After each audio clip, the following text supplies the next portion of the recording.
एक बार भगवान शिव और पार्वती पृथ्वी लोक पर विचरण कर रहे थे। मार्ग में उन्हें एक अत्यंत ही सीधा साधा सदग्रस्त ब्राह्मण मिला जो अत्यंत गरीब था, परंतु दरिद्र होने पर भी वह शिव का उच्च कोटि का भक्त था।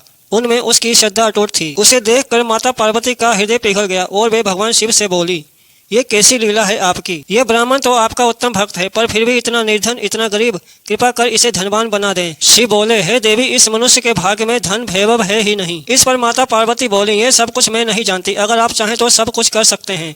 आप कृपा इसे निर्धन से धनवान बना दीजिए, जैसी तुम्हारी इच्छा। भगवान शिव ने एक लंबी श्वास लेकर कहा और हीरों से भरी एक थैली उस व्यक्ति के सामने फेंक दी। देवयोग से उसी समय अचानक उस व्यक्ति के मन में यह विचार आया कि यदि मैं किसी कारणवश अंधा हो जाऊं तो फिर चलूंगा कैसे। और ये सोचते ही उसने अपनी दोनों आंखें बंद कर ली और एक अंधे की भांति चलने की कोशिश करने लगा। और यूं चलते चलते ही हीरो से भरी थैली के पास से गुजरकर उसे बिना देखे ही आगे निकल गया। ऐसा होने पर शिव ने पार्वती से कहा, मैंने तुम्हें पहले ही कहा था कि इसके भाग्य में धन है ही नहीं। जब तक भाग्य में नहीं हो तब तक हाथ में आई वस्तु भी निकल जाती है। ऋग्वेद में स्पष्ट लिखा है कि इस संसार में चाहकर भी भुवनेश्वरी साधना को प्राप्त करना असंभव है। जी हाँ, आज मैं आपको भुवनेश्वरी साधना विधान के बारे में बताऊंगा। आप सभी साधकों का मेरे चैनल पर स्वागत है। यह साधना इतनी उच्च कोटि की है कि सहज किसी को प्राप्त नहीं होती। जिस व्यक्ति के पूर्व जन्मों के कर्मों के शुभ फल जागृत होते हैं उसे ही ऐसे गुरु प्राप्त होते हैं जो इस प्रकार की उच्च कोटि का ज्ञान प्रदान कर सके। परंतु जो भी सौभाग्यशाली व्यक्ति इस साधना को प्राप्त कर लेता है वह तीनों लोकों में पूजनीय, यशस्वी, धनवान, तपस्वी, रूपवान, युग पुरुष बन जाता है और आने वाली कई पीढ़ियां उसके नाम को स्मरण कर गौरव अनुभव करती है। जो व्यक्ति इस साधना को सिद्ध कर लेता है उसके लिए तो साक्षात देवराज इंद्र का सिंहासन भी तुच्छ होता है। वह धनवानों में महाधनवान, योगियों में महायोगी एवं ज्ञानियों में महाज्ञानी कहलाता है। तो आइए जानते हैं इसका साधना विधान। इस साधना हेतु निम्न सामग्रियों की आवश्यकता पड़ती है। भुवनेश्वरी सिद्धि महायंत्र, भुवंत्र माला एवं ऐश्वर्य गुटिका। यह रात्रिकालीन साधना है। यह साधना करने से पहले अपने गुरु से दीक्षा एवं आज्ञा प्राप्त कर लें। इस साधना को भुवनेश्वरी जयंती या किसी भी पूर्णिमा से प्रारंभ किया जा सकता है। साधना काल में मुख उत्तर दिशा की ओर हो। इसमें 3 दिन तक नित्य 21 माला मंत्र जप करना आवश्यक है। साधक को स्नान आदि से निवृत्त होकर पीले रंग के वस्त्र धारण कर इस साधना के लिए पीले आसन पर बैठना चाहिए। भुवनेश्वरी सिद्धि महायंत्र को अपने पूजा कक्ष में बाजोड़ पर पीला वस्त्र बिछाकर उस पर स्थापित करें तथा यंत्र के ऊपर भुवंत्र माला को रखें। अब कुमकुम, अक्षत तथा पुष्प चढ़ाकर इनका पूजन करें।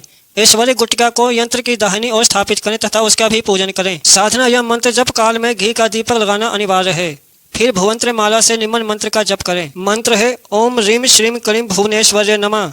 मंत्र एक बार फिर से सुन लें, ओम ह्रीम श्रीम क्लीम भुवनेश्वर्य नमः। 3 दिन के बाद ऐश्वर्य गुटिका को धारण कर लें तथा यंत्र माला आदि सामग्रियों को नदी, तालाब या किसी जलाशय में विसर्जित कर दें। किसी कुंवारी कन्या को भोजन एवं द्रव्य आदि प्रदान करें। इसके 11 दिन बाद ऐश्वर्य गुटिका को भी विसर्जित कर दें। यह मंत्र अपने आप में ही अचूक एवं कलयुग में तीव्र प्रभाव दिखाने वाला है। भुवनेश्वरी साधना से प्राप्त होने वाले लाभ इस प्रकार हैं। इस साधना को सिद्ध करने के उपरांत व्यक्ति के पास स्वयं ही लक्ष्मी का अजस्र प्रवाह होने लगता है। इस साधना से साधक को वाक सिद्धि प्राप्त हो जाती है, जिसके द्वारा वे चाहे तो तत्क्षण किसी को शाप या वरदान दे सकता है। वह जो भी बात कहता है निकट भविष्य में अवश्य ही सत्य होती है। वह साधक पूर्ण सम्मोहन से युक्त, सुंदर एवं रूपवान हो जाता है। ऐसा साधक अपने आप में ही संपूर्ण ज्ञान, ज्योतिषी, आयुर्वेद, पारद विज्ञान, यज्ञ विधान, हस्तरेखा आदि में पारंगत हो जाता है। उसकी अकाल मृत्यु नहीं होती। वह पूर्ण स्वास्थ्य प्राप्त करता हुआ पूर्ण आयु भोगता है। इस साधना में सिद्धि के पश्चात व्यक्ति की कुंडलिनी के सभी चक्र जागृत होने की अवस्था में आ जाते हैं। इसके अलावा और भी बहुत से लाभ हैं जिसे इस साधना को करने के बाद साधक को प्राप्त होते हैं। कोई भी व्यक्ति तब तक तंत्र के क्षेत्र में श्रेष्ठ नहीं समझा जाता जब तक कि वह कोई माविदा सिद्ध न कर ले,